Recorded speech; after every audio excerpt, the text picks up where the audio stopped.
Hey there, subscribe to my channel and also press this bell icon so you never miss any update caused whenever we upload any new video. You'll get a notification on your phone.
મિત્રો, આજે મારું શેખાવટી હવેલી ઉપરનો solo exhibition હું કરી રહ્યો છું ને શેખાવટીનો history એવો છે કે આમ તો મેં હેરિટેજ ઉપર જ વધારે કામ કર્યું છે, એટલે મારો મનપસંદગીનો આ વિષય છે ને વર્ષો પહેલાં ટ્રાવેલિંગ કરતાં હાથમાં એક મેગેઝિન આવ્યું હતું ને એમાં મેં શેખાવટી વિશેનો લેખ જોયો.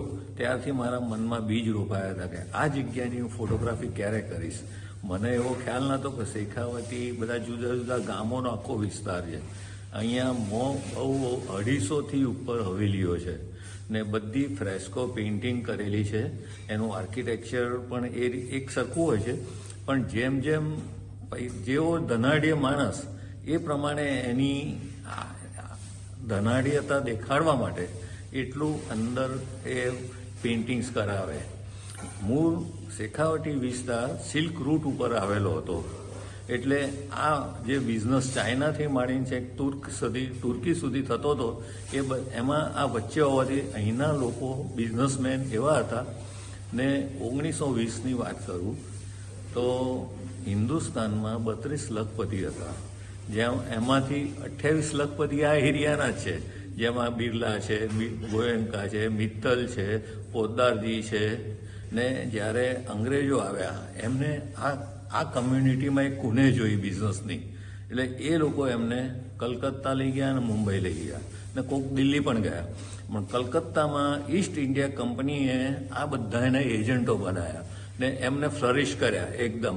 એટલે જેમ જેમ એમનું વધતી જાય આખી ધણત, આજે તમે કલકત્તામાં શણની મિલો કે ચાના બગીચા જુઓ તો બધા આ એરિયાના લોકોના છે.